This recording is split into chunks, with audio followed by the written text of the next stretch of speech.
Welcome to another exciting episode of the Andre The Beast Crayton Show with two major celebrities. The first is, you know him by Dempsey, Indiana's own, one of the premier artists of our generation, and my celebrity co-host who's definitely taken what I might call a bad situation and turning it into a good situation. Jennifer, I'm not going to pronounce your last name. I don't try it too many times. You're done trying? All right, Rosiska. Rosiska to the show. What's up, guys? Dempsey, welcome to the show, buddy. Hey, thanks for having me, man. I appreciate you. So, you got a new song out, Smoking. How did that come about? Basically, I was just sitting around, man. I had a cousin that passed away. There was a big influence in my life last year. I just sitting around thinking about some of the good times, and it pretty much led to the creation of the song. At first, it was supposed to be a song of, I had him on there because I was with him the day that he got his first car or whatever. Mm-hmm. And then the second verse was actually supposed to be about his little brother, PJ, because I was also with him the day he got his first car. Mm-hmm. But then I ended up being like, you want to know what, I'm going to save my little cousin PJ for a whole nother song. Let my cousin Clarence have that song. Mm-hmm. And I ended up just telling him a little bit about myself on the second verse, you know. How did he pass away suddenly? Was it unexpected? Yeah, it's most definitely unexpected. He ended up getting murdered, man. Somebody actually knocked on my little brother's door, and when he answered, they shot him. What? Yeah, shot him a couple times. He ended up passing away or whatever. They still haven't figured out. Well, I'm not gonna say they haven't figured out who did it. They haven't caught the person who did it yet. Because usually, if somebody comes to your door, they know you. Yeah, pretty much. But it's kind of one of them things where it's like, he was my idol growing up, but then, we all sometimes start lifing on people, and it get them out there on that other side with the drugs and all that type of stuff. So, he ended up kind of hopping over on the wrong side of the fence a little bit. I take it by the lyrics of the song, you guys were really close, so you really took it to the heart. Yeah, we were first cousins, but like I said in the song, he was more like a big brother. You know what I'm saying? We'd be hanging out. See, I'm kind of I'm in the exact middle of not only my brothers and sisters, but also the rest of my family. So it's like I'm the oldest of the young crowd, and then I'm the youngest of the older crowd. So I could swing both ways. And a lot of times my older brother would try to leave me in with the little kids, and my older cousin Clarence would actually be the one to be like, oh, no, bro, it's cool. He can come on with us. Yeah. So you're going to get education on both sides of the track, basically. Yeah, pretty much. Yeah. How difficult was it for you to put the lyrics and stuff together for Smoking? Actually, whenever it comes to music, it's never really that hard for me to do. I can tell because every song you got is like, I already told you, I love the flow. I love the Superfly. I love the Superfly beat. It's mellow. You have a gift to where I notice all the local artists, you guys all have your little trademark. Rick Ross goes, Maybach music. You got that soft, smooth, and then you got 12 that's got a certain flow. I've really been digging a lot of Skip's music, because he has so much. I'm like, Jesus, we got every song this dude's got. Yeah, I love Skip. Skip's one of my favorite artists. Yeah. 12, one of my favorite artists, too. Me and 12 came up together. Yeah. Actually, I probably was one of the first people to record Skip in the city and stuff, to the point where not too long ago, he was sitting around, he had posted up a picture of him when he was a younger kid, and he had the little headphone. That was actually in my studio out there on. We played that particular song. Yeah, Sky High Entertainment. Yeah, not the one that no. Look, and that's funny because it came full circle. The one you're talking about is Do Too Much. Do Too Much. Now yeah. see, it was actually the complete opposite, and I was laughing about that while we were recording that because it done went from me recording Skip to Skip actually recorded that song. Really? Yeah. That is crazy. Then I like Dead Silence too. Yeah, I already told you before. That's my alter ego. You know what I'm saying? He's a smooth brother like myself. I love some Dead Silence too, and I see he's starting to blow up. Yeah. I actually need to hook up with him and do some music to the point where I think he might have actually got at me before in my inbox. But, well, he just did something with K Hugs. Yeah, I know he's doing something there. See, this was actually a couple of years back though. This was before ever met you or anything. Uh-huh. And see me, I ain't gonna lie. Most of the time when I see a dude in my inbox, I don't pay him no attention. You know what I'm saying? You gotta be a pretty female for me. Other than that, Okay, so that means you ain't answering none of my shit. pretty much, you know. No, but I know you now, though. You know, Okay. I know you, so I'm gonna answer every time you call. You know, you my guy. But if I don't know you and I'm looking at you, I'm like, Yeah. Ain't got time for that. yeah, nah. What? Let's go back to smoking. You just have a gift, and that wasn't hard for you to put that track together. But what was so special about that particular track? Because I know you had other stuff in your repertoire. Yeah, most definitely. But with that one right there, like I said, I've been sitting around reminiscing about my older cousin and stuff, man. And I just wanted to do something to celebrate him, man. I don't want people to forget about him because, hey, when we was coming up, we was the man. Hey, well, he was the man. You know, I was the man too, but he was the man. He taught me how to be the person that I am today. Like, I get a lot of my characteristics from growing up around him, you know. What was your life like, and where did you grow up? Man. You My represent that with the fullest. And I like the Yeah, way you Naptown and you for guys do that. Naptown for life, yeah. Yeah, I do the Naptown for life, man. You know, like I said, I actually wasn't born here, but my mother's family is all from here. I've been all over the world, you know. I've been to Germany. Like, my little brother was born in Würzburg, Germany. My little sister was born in Alabama, Fort Rucker, Alabama. I was born in Fayetteville, North Carolina. We were all born on Army bases. I was Right. born at Womack. So you was a military kid. Yeah, my Okay. parents met jumping out of planes and stuff. Oh That's my why it was goodness. funny. I ended up having Sky High Entertainment, you know. And my dad's an air traffic controller. Well, he's retired now. He's been Yeah. retired for probably about a decade now. So When you look at, wait a minute, let me get my co-host. You got any questions for Well, for I Dempsey? do. I mean, you were talking about, a lot of similar characteristics between you and your older cousin. So what are some of those that you'd like to highlight? pretty much, you know, he just taught me how to be smooth with the ladies mostly, and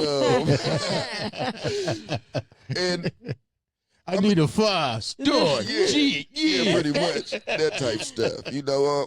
And he just taught me to be a stand-up person, you know. He always protected family. I learned a lot of good stuff from him, you know. As far as the street smart side of things, you know. Mm-hmm. Like, actually, the funny thing about it is, when I was coming up, my dad really didn't like me hanging out around him. You know what I'm saying? He damn near predicted what was going to end up happening to him. And Really? yeah. That's crazy. It came later on in life or whatever, but How Is old it- was he when that man, my older cousin, happened? let's see, probably like 47. Okay. He's young. 47. Yeah, Yeah. young. Now, he still had a lot of good years Yeah. left, you know. Isn't it funny how our parents, you know, especially in our culture, would tell you something, and sometime when we're young and so dumb, we don't see it, and now all of a sudden you get older and mature like yourself, you go, damn, my dad said this is how this was going to turn out. Oh, yeah, I was just sitting around thinking about it like, But just you know, imagine had my you life, been there. my life turned out pretty cool, you know, but I was just sitting around actually thinking about that earlier today. If I'd actually listened to what my dad wanted for me, I'd probably be in a whole lot better position. What do you mean by that? Because just stability, you know, I can't lie, I got infatuated by the streets, man, and the hood stuff. You know, my dad was he was a military man, you know, Yeah, okay. highly educated. You know, my mom was the head of the Victim Witness Protection Program for the state of Indiana. You know what I'm saying? What was it about the streets that you... Man, it was just fun, man. It was... So it lacked the discipline that your dad would have wanted for you. Not necessarily like a discipline, because I mean I'm disciplined everywhere I go. You know, it's just the streets are more alive. You know, more real, more like people speak their mind. They let you know. So lack How of they restrictions. Lack of restrictions. Then. Yeah, Okay. you know, everywhere else is more politically correct. You Yeah. know, you have to watch how you act. You have to watch what you say. Mhm. In the streets, you can just be free. You can just be who you want to be, who you are. Have you ever been in situations that you kind of go, I think I have to change this narrative a little bit. I can still bring the streets to my music, but let's get real. We know about 21st Street. We know about the 30-something Mad Dogs and the Brightwoods and all this. The streets may be glorified through music, but in reality, that's real stuff. Have you ever been challenged with your brand and repping the streets? I mean, not really, because by the time I got grown, people already knew. You already had a Like, reputation. Yeah, I was a young, wild dude. You know what I'm saying? I used to hear all the time, I ain't gonna live to see 18. I'm not. I'm gonna end up dead or locked up in jail. And now here I am today, It's about to be 45 in December. Still here. Congratulations, yeah. Never been to jail. Well, I've been locked up before, but I've never been to prison. And I most definitely ain't dead. So what do you think is what made the survival tool stronger for you to avoid those pitfalls? Man, you wouldn't know what really, like I said, I had older cousins and stuff that I got a chance to watch and basically learn from their mistakes and see what they did wrong and try to move smoother and safer than that. Like with me, I've always loved the streets, but at the same time, I always understood, like, I'm only hanging to a certain extent. You know what I'm saying? If they on something that I want to be on, then I'm there. But if they on something that I'm not trying to do, then I'm out. I'm my own person. I ain't never fell victim to the crowd. Ain't nobody gonna pump me into doing anything that I don't want to do. So, like, even to this day, I have a wide spectrum of friends. I have friends that people look up to, and then I have friends that people be like, don't bring them around. Yeah, you're like me. I don't discriminate, but I know how to navigate each one of them. Right. Yeah. Let's talk about your music a little bit. You got a question? No. This is good. Let's talk about your music, the involvement. When I met you, I was deeply captivated with the lyrics. I told you I love that Superfly beat. You know what I mean? But what I noticed about all of you guys, you're so creative. Where does that come from? I mean, like, when I mean creative, what I mean by, usually I feel like for a good artist, the creativity comes from within. It comes from inside, because you're really putting your point of view out there to the world. And no matter what your point of view is, it's probably going to be a couple of million other people out there that feel the same way as you feel. what kind of, basing it on experience, because you're basing it on personal experiences that you've had. Yeah, just like I'm an artist, but I'm also a fan of music, so I just know how music resonates with me, and what is your favorite kind of music? oh, most definitely rap all day. I listen to R&B. I like all music. You know what I'm saying? As long as it's good and it got a nice little groove that I can bounce to, I rock with it. I listen to some country. I listen to some rock and roll. I listen to anything, because another thing about rap music is we basically borrow from everybody else and flip it up and give it our own swag. You might hear me rapping over some Mozart or something one day. I was going to say that, yeah. Nah, for real. Yeah. Like, that's just the type. That's what I love about rap music, because the creativity. We can take something from somebody else's music, spice it up, give it our own little, like, a style or whatever you want, swag, whatever you Poetic want to call flair. it. Yeah. What do you think separates you from the other artists? Not just Indiana artists, but artists in particular, because everybody wants to make sure their stuff is heard. You got a message in your music. What makes yours different? Basically, just because we're all individually different, and I give you a piece of me. Nobody's completely the same as me as a person, so they're not going to look at everything from how I look at it, but I try to get my point of view across, or I try to give you a certain feeling or vibe or message in my music. And you can only get my point of view from me. You feel me? When you did Smoking, who do you give your stuff to review? To say, does this have what it takes to catch what my message? Like, who do you give your trial stuff to give the thumbs up outside of yourself? Man, really it's all up to me, but I got friends that love music too, so I'll probably either let my guy Kill Will hear it, Chill Will, or my homegirl Shasta. You know, people that I'll be around that I feel like are musically inclined as far as the listening part. Like, they don't even necessarily do music, but whenever somebody new comes out, they'll be on it, and they might call it even if I don't see it myself, you know. So when you let them hear it, what was their reaction? Oh, they love my music. They love my music. So. But don't you think that can be biased in a way? Let me rephrase it. Yeah. If I give something, people don't always tell you what they want. What they don't always tell you the truth. They tell you, they just make sure you don't succeed. So that can be biased in a way. So is there anybody outside of that particular person that you go to and say, you know, let me get a different opinion on this? Because if your boys, they're going to say, yeah, no. You know what I'm saying? Nah, my boys ain't yes men like that, you feel me? That's why I hang with them. I don't mess with too many peons and yes men. I hang around a bunch of people that's going to speak their mind and tell you exactly how they feel, for real. Like, if you got a chance to meet either one of them, you'll be like, oh, okay, nah, I ain't got to worry about that.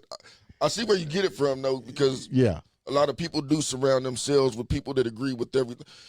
Like I said, man, to my point, me and B12 disagree all the time. That's still my guy, though. You feel me? Right. You don't have to agree with me to be my friend. You know, matter of fact, I like for people to have different opinions from me, so I can get another degree on the spectrum. What about those who listened to the track who knew your cousin? How did they? Oh yeah, they've been loving it for real. Yeah. You know, one of my homeboys has been asking me for the last couple of weeks to come up here to this club that he work at and perform the song for him. Mm-hmm. But I've been so busy, I haven't actually got the chance to get out there. I'm gonna come out there and do it for you though one of these weekends, George. Most definitely. You know. So let's go back to my question. What separates you from the other artists? Just like I said, basically just being myself. You know, I lived this life. Nobody else lived it. It's a lot of interesting stuff that didn't happen to me in my life, man. Before it's all over and said and done with, I'll probably end up writing me a book or making me a movie or something, you know. Tell me what it's like for you so far, being a man of color, that most people consider the music industry a hobby versus a career. Just the pressures all the way around it being a man of color. Well, you know, feeling pressure from being a man of color, that really doesn't come from the rap side of things. It just comes from the life side of things. So, as a man of color, though, I do feel a certain pressure to put a certain message out here into the world so that when people look at people like myself, they don't think the worst of us. Because that's usually what you see through the media. They show you people that look like me, and they lead you to believe that we're some of the worst people in the world when really we're the exact opposite of that. You know, we're some of the best people in the world to have on your side. We're the most loyal. We'll go the furthest. We'll do the most for y'all, you know. And understanding from the perspective of probably having been there. So you're relatable, right? People can relate to you. Yeah, pretty much. Like I said, I've been all over the place, especially in the hood. Like I said, people love to take me straight to the hood whenever I pop up at their place, to the point where I have to tell them, look, man, quit taking me to the hood and start taking me to some of the touristy stuff. You know, I like the hood. It's fun here, but look, I like to see beaches and sand and Disneyland and all that stuff too. You feel me? I know we hard here, man, but it's Trying to read your resume. They didn't look close enough. yeah. You know, I like other stuff besides being hard, man. It's more to life than that, like fun. I like to have fun more than I like being hard. Hey, I don't like to be hard. The music is touched by a lot of the youngsters today. What kind of message would you give the youngsters? What kind of message are you trying to give the youngsters through your music?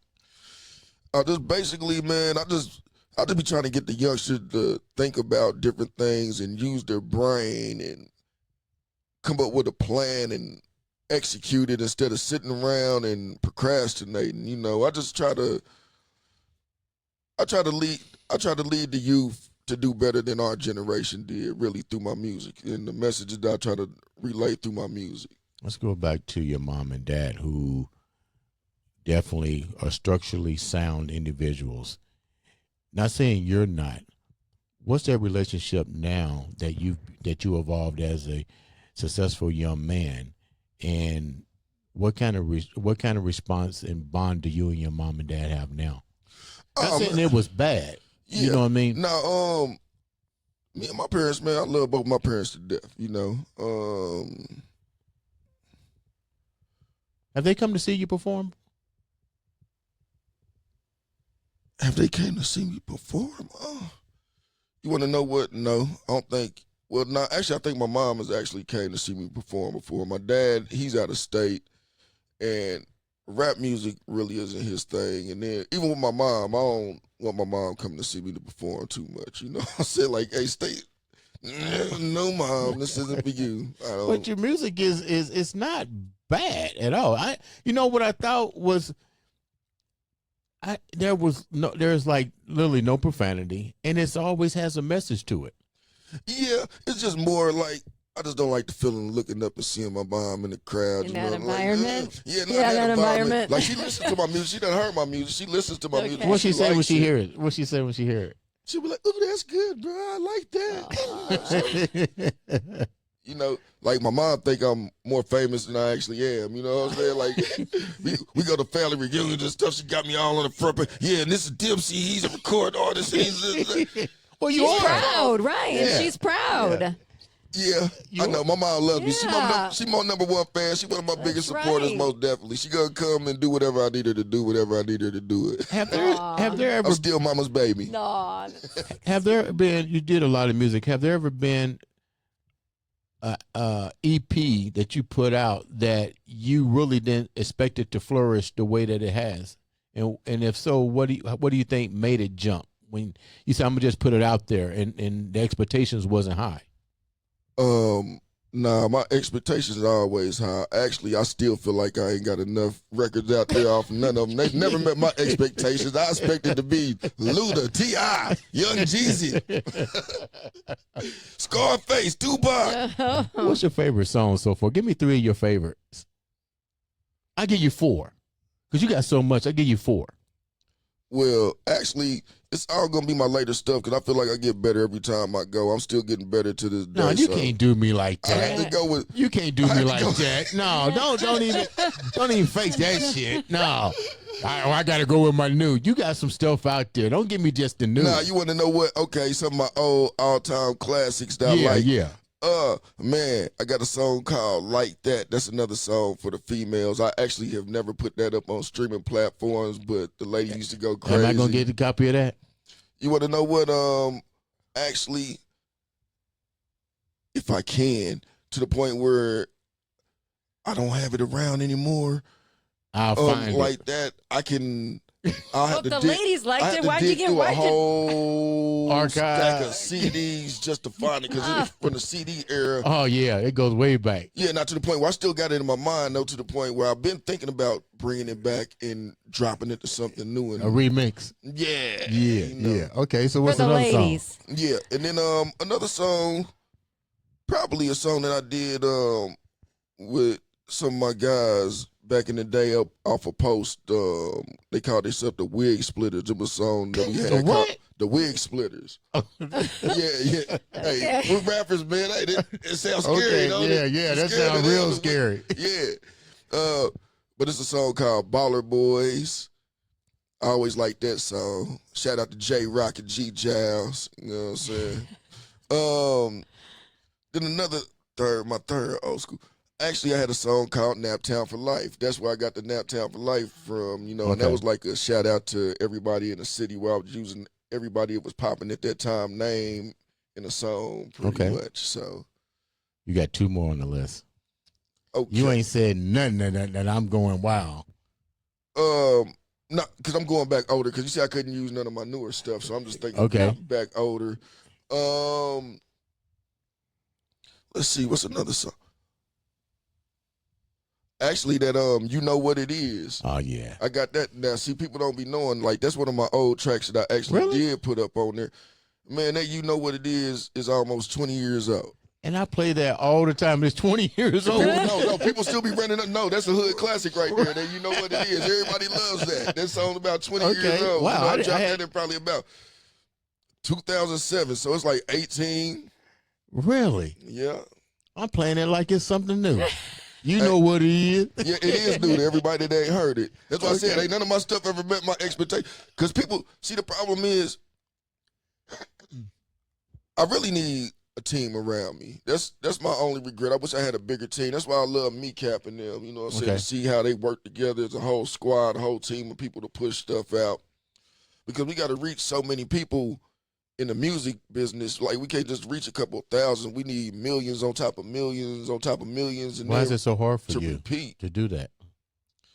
Basically, because I'm only one man. And then nowadays, the game is so oversaturated with artists, it's really hard to get your music out in front of people like you used to be able to do. Like, when I first opened my studio in 2005,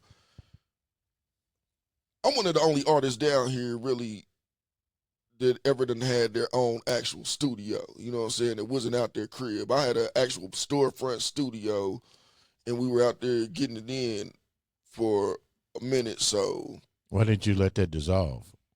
Because of the technology change now, people can not do really. stuff from the house, or what?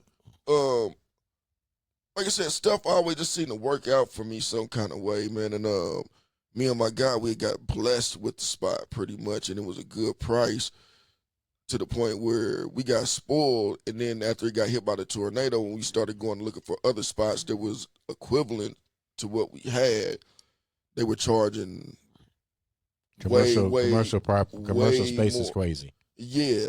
And, you know, I'm one of them type of people that try to keep the overhead low. You know what I'm saying? And the profit margin high. high. Like I said in my song. Yeah.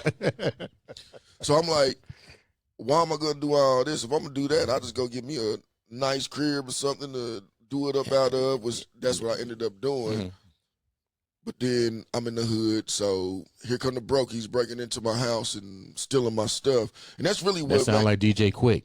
yeah, that's really what made me quit recording other people. Like, even to this day, I got all the studio stuff I need to record myself. I really still don't have to go anywhere.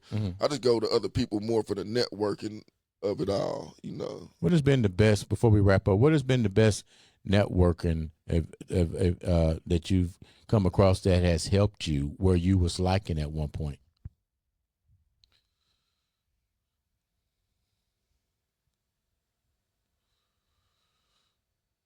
Just knowledge of the music industry, period. I'm still learning every day. I still don't know everything, you know. I just, when I see people doing stuff, I just ask questions and listen. What has been the most fascinating part so far with the new involvement of music, with distribution, with copyrights, with, you know, concerts and stuff? What's been the most challenging part for you to stay relevant in the industry outside of just dropping an EP?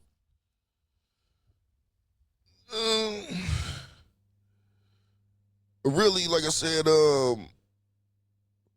I love how the game done changed, because now it's easier for us to create our own stuff. You know, like back in the day when I first started, we were still on ADATs, and people were impressed with 32 track capability studios. You know, now you have however many tracks your computer has the drive space for. You know, it made the music business way more cost effective for the average Joe, and I feel like that's what hurt the music business at the same time, because now we're in the hood and we can do everything for ourselves. So the big music labels can no longer come around and grab a person up from out of the neighborhood and then take them somewhere and be like, we're going to charge you millions of dollars for recording this, for the studio time. We're gonna charge you millions of dollars for these beats. We're gonna charge you millions of dollars for these videos that we shooting, because you have people right here in the hood with the technology that's doing better than what they were paying millions for back in the day. You feel me? Do you find AI making an impact on it at all? AI is about to make the game so crazy. It's ridiculous. Like, I saw some of your AI generate. Man, it's tight. yeah, how you can take it and make it move and do whatever you I want saw it the to people do. in the background. I said, man, okay. I said, okay. He'll be here in studio in a minute. Yeah, pretty much. Yeah. Yeah, now AI's about to change the game as far as music videos, music, and everything, because Do you get upset because of that? Yeah. Because saying to me, you're handing your creativity over to a computer. yeah, that's what I was like. Hey, it's a scary thing, because Yeah. now That they're not gonna have to be able authenticity. to- they're not even gonna have to come to the artist to get Yeah. music. They can just computer generate something, and I'm already getting ready to clone myself now. I'm gonna have myself AI clone and be like, okay, like- talk to just like Yeah. I was just listening to something earlier where they was talking about Rock Nation is Yeah. getting the thing going where they basically about to get their distro kid on or whatever, and allow all the artists to come over, and they'll do like a 85-15% split on it or whatever. But what they're gonna be doing is they're gonna be taking all their artists' music and handing it over to the AI. Somebody was talking about that earlier on the internet. They're gonna be giving that to all them AI programs so they can study the music and make more real life sounding music. You feel me? Just like yeah, man, AI is crazy, man. Like, it's gonna end up cutting everybody out their jobs one day. That's the scary part about it. As But far are as you the music scared about stuff goes. losing your identity to Yeah. AI? No. Because at the end of the day, you still have to program a computer. You feel me? Yeah. It's only going to be It's able only to going to be do- as effective as much information as you put into it. Well, and don't you think Exactly. people still want to embrace that authenticity, that it's you? I mean, it's your work and not something that was Yeah. yeah. It's nothing like when it comes from the heart. Right, You know, like right. they can try to give everybody the synthetic version, but it's nothing like the real thing, you know, whenever it come down to it. Just like with the beats and stuff, you know, keyboards and beat machines and stuff is nice, but it's still nothing like hearing somebody groove on a real instrument, you Right. know. Yeah, you're not replicating true talent through AI. You know, you're not able to replicate that. No, or life stories or feelings or emotions, because computers don't feel that. No. Before we wrap up, you work with some of the biggest names in the Midwest, from 12 to Skip to hopefully Dead Silence. You know, who are some of the people you really want to work with here, and why? Oh man, there's a couple of people I wouldn't mind working with down here. Let's see. Big Tragic, of course. I got Fetty Glock. Man, we actually have a youngster down here. Have you heard of 4200 Corey? No, but I'm interested. 4200 Corey. Go Wow. check him out, man. He's like Naptown version of Kendrick Lamar or something. Oh boy. He's a youngster, but he got a nice little swag to him, and it's some new school stuff. You know, it's a new school vibe, but he got a story to tell, most definitely, and I just like him. I was out there at this video shoot for the Well Raised video that he did last month or earlier this month. I can't remember. I'll be in everybody's video. I know. So, what's next for you? I'm surprised you haven't crossed over to talent management. Since you mentioned this guy, I'm surprised you haven't taken your skill set and said, you know what, I can't do this forever. You know, it's time for me to start passing the crown and to somebody. You know, you ever thought about that? No. No. My thinking is actually the exact opposite. I can do this forever. You know, now sometimes I have thought about messing with other people, but it seemed like more of a headache to manage people, and you know, I'm one of them type of people that take stuff personal for real. So I'd rather not even get my feelings caught up in something like that, because I feel like somebody trying to play me, ain't no telling how that would end up. You know? but that's why I got respect for people like Uncle Sid and stuff, you know, because you'll go and put all your time into building somebody up, and then when they actually start to get to a point or something where they're making money or you can generate some money, they might up and bounce on you. But that's why you have contracts. Yeah, but that's the game of life. That's just like being in the streets. You can't guarantee that your boy won't stab you in the back if an opportunity comes. True. So what you know, so many people and so many people respect you. It seems like to me, I'm just hypothetically speaking, man. It's just like that's another area that I can see you mentoring and being a seer. Mm-hmm. You want to know what?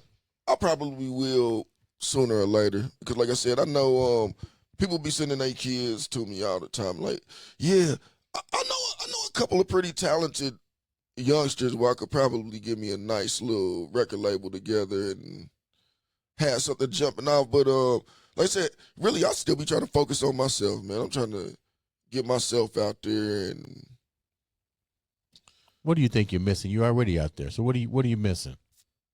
Like you have to ask yourself that all the time. What are you missing? Really, just a platform, man. I just feel like I just need the right platform to put it in front of enough people, you know?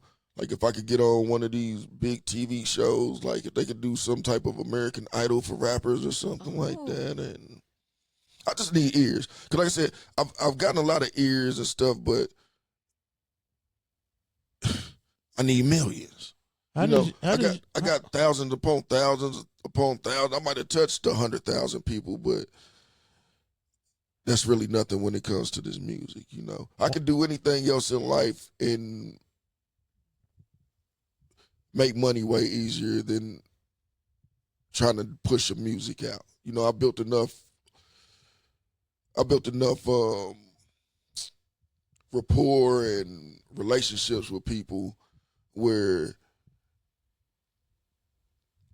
they just know me as a person. Because like I said, most of the time I don't even lead with rap. People will hear my music and then, oh man, I heard one of your songs. I didn't even know that you be rapping and stuff. Mm-hmm. Because it's something I like to do. I'll do it whether I got paid for it or not, which is probably the main reason why I'm still at it. It's just something I love to do. The music is in me, you know, like I am music. Like if it wasn't all this technology and stuff around, I probably would be one of the most famous people on the planet, because like I said, the music's in me to the point I can just pick up instruments, start messing around with them, and a couple minutes later I'm going to be grooving on whatever it is, whether I have actual training on it or not. So. You mentioned MECAP and the fact that you like them. What's the difference, the advantages and the disadvantage from you being with an organization like that versus you being an independent artist? Like there's some gives and takes here. Yeah, most definitely. Well, the main thing is it's a lot of work, and you don't have to do it by yourself when you have a team, you know. With me, I'm a one-man army, which is a good thing, but like I said, it's still nothing like having a team around you of like-minded individuals that's trying to accomplish the same goal at the end of the day, because the more people you have, the more work you can get done. You know, the less that you have to actually focus on, because you can dull out other parts of it to other people. Like with me, I had to worry about promoting, recording, coming up with the beats, just anything having to do with music, it all falls on me, which is cool because I ended up learning a whole lot of stuff that a whole lot of other people probably never pay attention to or think of. But it's just nice to have help, man. Everybody needs some help, especially when you're trying to accomplish something as big as breaking through in the music business, you know. Either you need a lot of money or you need a lot of help, you know. When you say a lot of money, give me an idea before we wrap up. How much is it to really put out a single EP like Smoking?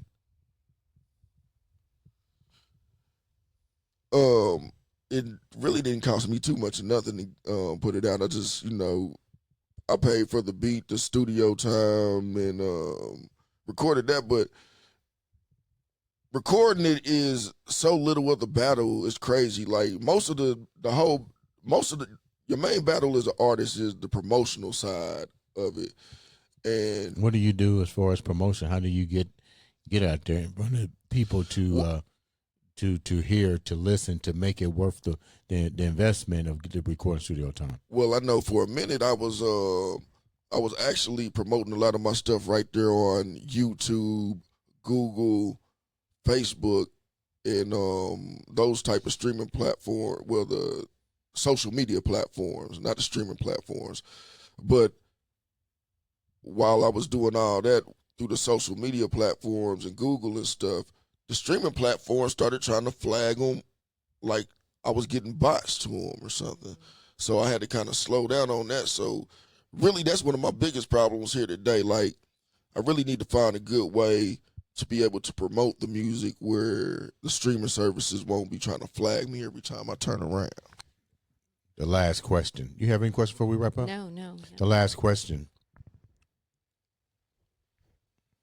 You're a deep thinker. And I ask people this. What's going to happen to you, your music, if the social media crashes? Where do you go then?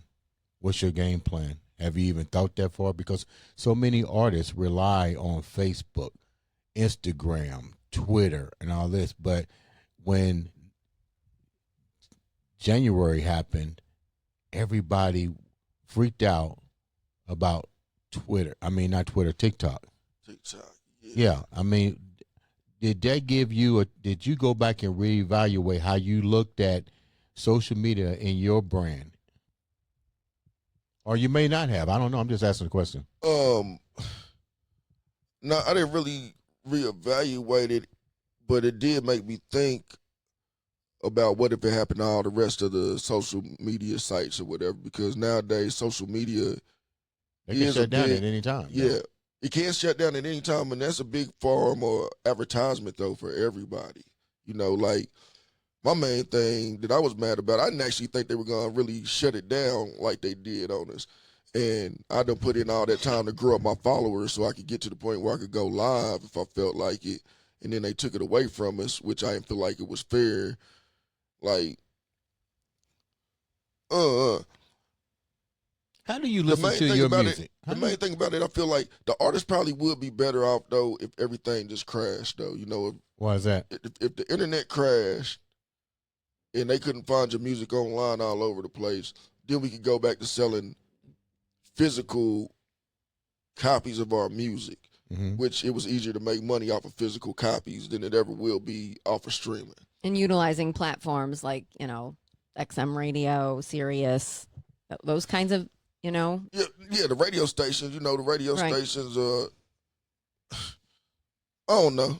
Because even with the radio stations down here, like I know I spent years and years and years trying to get, back in the day when it was 96.3 and 105.7 or whatever, WTLC, I stayed down there in they little Radio 1 MS Communication buildings trying to get them to play some music and stuff. And I get as far as talking to the program directors and stuff like that, but nothing ever really too much shook from them. Even to this day, I don't feel like I still hear enough local music on the radio stations down here. Well, because they have to be sanctioned, and what they Yeah, put but out see, in the license.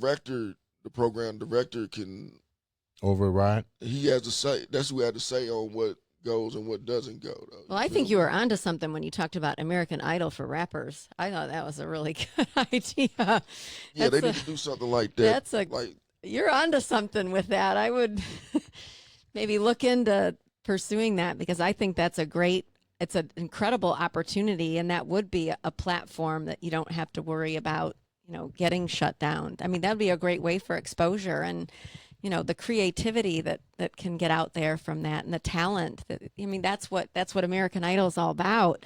So I thought that was a genius suggestion. Just I feel like that's all Indianapolis really needs anyway. Like I said, we're full of talent down here. There's so many talented artists, not even just rappers, singers. We have actual live bands down here. Like, we just need more eyes on us, man. Yeah. We need to find some type of way where we can really grab the attention of the world and get them to pay attention for it. Grab focus of the world and get them to pay attention to us for a second. As soon as they do, they're gonna realize how much talent we have here in Indianapolis. Like I feel like Indianapolis is gonna be the next city to have a big run in the music business, like how New York had their run, then Atlanta, Cali, Atlanta, Memphis had their little run. Indianapolis is due for a run. Yeah. well, you know what, Dempsey, I appreciate you taking time, but you ain't getting out of here without giving us a little bit of taste of that new EP, Smoke. Give us a couple of them lyrics.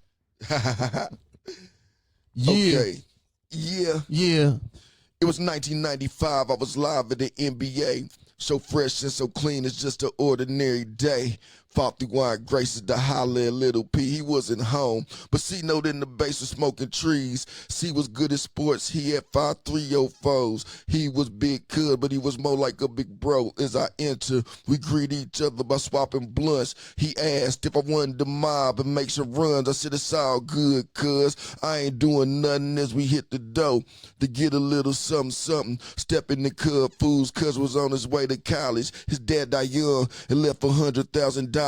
He turned 18, they let him pick up 50. Thinking to myself, this summer about to be silly. We gonna be riding clean by the end of the week. We was rolling on triple goals before we made it down the street. Now we just chilling in the ride, enjoying the summer breeze. SMOKIN, we reminisce about my dogs and the way it used to be. SMOKIN, we cruising through the city, grinding, collecting cheese. SMOKIN, we still standing on business, steadily keeping it P. SMOKIN, we. Yeah. Wow. Ladies and gentlemen, Woo. no other than the one, the only Dempsey in the house. This has been another. I'd like to thank Jennifer for being my celebrity co-host. Make sure you subscribe, like, follow. Dempsey, how can they reach you? Dempsey 1223 on all social media platforms, including YouTube. And then if you click on any of them, it should be plenty of links on there to take you to any other streaming platforms, But you can find me just underneath Dempsey on all the streaming platforms. Dempsey, like you said, my last song, Smoking by Dempsey. Go check that out. 5-star chick. Go check that out. Hustle degree. Yeah, hustle degree. Check that out.